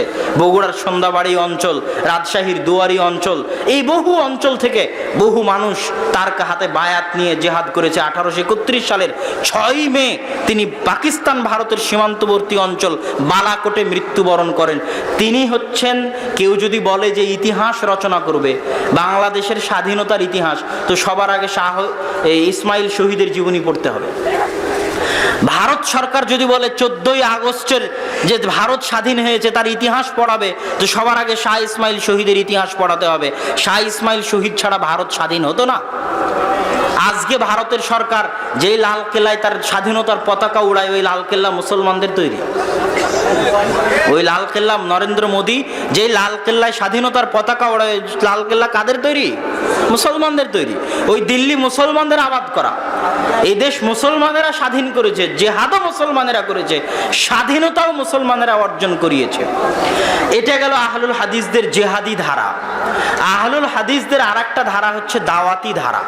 মাওলানা এনায়েত আলী, মাওলানা বেলায়েত আলীদের মতো আলেম ওলামা তারা পাটনার সাদিকপুর থেকে বের হয়ে, বিহারের রাজধানী পাটনার সাদিকপুর থেকে বের হয়ে, দিলালপুর সাদিকপুর থেকে বের হয়ে এদেশের মাটিতে দাওয়াতের জন্য বের হয়ে যেতেন। মানুষ মনে হয় শুধু মাওলানা ইলিয়াস, তাবলিগ জামাত এরাই মনে হয় দাওয়াতের কাজের জন্য বের হয়। তাদের দাওয়াতের ধরন ভুল। তাদের ওটার মধ্যে বিভিন্ন আজে বাজে ফজিলত, জাল জয়ীফ হাদিস ইত্যাদি বিভিন্ন ভ্রান্ত আকীদার চর্চা আছে। কিন্তু দাওয়াতের জন্য সফর দেওয়ার নজির আহলে হাদিসদের মধ্যেও আছে। তার দৃষ্টান্ত মাওলানা এনায়েত আলী, বেলায়েত আলী দীর্ঘ 12 বছর রাজশাহী, চাঁপাইনবাবগঞ্জ, মালদা, মুর্শিদাবাদ অঞ্চলে তারা দাওয়াতি কাজ করেছেন। মাওলানা সানাউল্লাহ অমৃতসরী মালদা, মুর্শিদাবাদে জালসা করতে এসে দেখেন এত আহলে হাদিস কেন মালদা, মুর্শিদাবাদে। তখন তিনি আখবারে আহলে হাদিসে লিখছেন, মালদা, মুর্শিদাবাদ, চাঁপাইনবাবগঞ্জ, রাজশাহীতে এত আহলে হাদিস হওয়ার পিছনে কারণ হচ্ছে এই অঞ্চলে দাওয়াত দিয়েছিলেন দীর্ঘ 12 বছর মাওলানা এনায়েত আলী আর মাওলানা বেলায়েত আলী। আজকে আপনি যত আহলে হাদিস মাদ্রাসা আছে পরীক্ষা করবেন, নাজিরা বাজার আহলে হাদিস মাদ্রাসা, যাত্রাবাড়ি আহলে হাদিস মাদ্রাসা, পাঁচরুখি আহলে হাদিস মাদ্রাসা, মিরপুর আহলে হাদিস মাদ্রাসা, জামিয়া সালাফিয়া আহলে হাদিস মাদ্রাসা, যত আহলে হাদিস মাদ্রাসা আছে পরীক্ষা করে দেখবেন। এখন ইদানিং এই যুগে অনেক মাদানি বাহির থেকে আসার কারণে এটা পরিবর্তন হতে পারে, কিন্তু তারপরেও পাবেন। তবে আজ থেকে 10, 15, 20, 30 বছর আগে এটা একদম 100 নিশ্চিত ছিল যে মাদ্রাসা ঢাকায় হোক আর মাদ্রাসা রাজশাহীতে হোক, এই মাদ্রাসাগুলোর অধিকাংশ শিক্ষক রাজশাহী, চাঁপাইনবাবগঞ্জের। এই মাদ্রাসাগুলোর অধিকাংশ ছাত্র রাজশাহী, চাঁপাইনবাবগঞ্জের। আহলে হাদিস মাদ্রাসার আহলে হাদিস শিক্ষক, অধিকাংশ আহলে হাদিস শিক্ষক রাজশাহী, চাঁপাইনবাবগঞ্জের। ধরেন আপনারা আহলে হাদিসদের বক্তাদের মধ্যে যাদেরকে প্রসিদ্ধ বক্তা বলে জানেন, আব্দুর রাজ্জাক বিন ইউসুফ, মুজাফফর বিন মহসিন, শহীদুল্লাহ খান মাদানী। শহীদুল্লাহ খান মাদানী কোথায়? দিনাজপুর বাড়ি, যেখানে আদি আহলে হাদিস আব্দুল্লাহ আল কাফি আল কুরাইশি রাহিমাহুল্লাহ সেই অঞ্চলের মানুষ। এরকম আজকে ধরেন পাঁচরুখি মাদ্রাসার প্রিন্সিপাল এখন যিনি, বাড়ি কোথায়? চাঁপাইনবাবগঞ্জ, রাজশাহী। এরকম যত দেখবেন আমাদের রাজশাহী জামিয়া সালাফিয়ায় চলেন, যত আলেম ওলামা, বড় বড় আলেম ওলামা দারাস দিচ্ছে, বাড়ি কোথায়? রাজশাহী, চাঁপাইনবাবগঞ্জ। এবং অধিকাংশ আহলে হাদিস মাদ্রাসা আছে, আহলে হাদিসদের মাদ্রাসা আছে রাজশাহী, চাঁপাইনবাবগঞ্জে। এত মাদ্রাসা বাংলাদেশে কোথাও নাই। এক নওগাঁ জেলার আলাদিপুর, কলমুডাঙ্গা, কদমডাঙ্গায় বড় বড় আহলে হাদিস মাদ্রাসা আদিকাল থেকে চলে আসতেছে। চাঁপাইনবাবগঞ্জের ওই চরাঞ্চলে, দেবীনগরে শত শত আহলে হাদিস মাদ্রাসা যুগ যুগ ধরে চলে আসতেছে। এগুলো সব প্রমাণ বহন করে যে এই অঞ্চলে আহলে হাদিসদের উর্বর ভূমি হওয়ার পিছনে মাওলানা এনায়েত আলী এবং মাওলানা বেলায়েত আলীর অবদান আছে, তাদের দাওয়াতি কাজের অবদান আছে। সুতরাং কেউ যদি বলে যে আমি যদি মদিনা বিশ্ববিদ্যালয় থেকে পড়ে আসে এদেশের আলেম ওলামাকে অবজ্ঞা করি, তাহলে ইতিহাসকে মিথ্যা প্রমাণ করা হবে, ইতিহাসকে অবজ্ঞা করা হবে। সম্মানিত উপস্থিতি, শুধু তাই নয়, এদেশের রাজনীতিতেও আহলে হাদিসদের বিশাল অবদান আছে।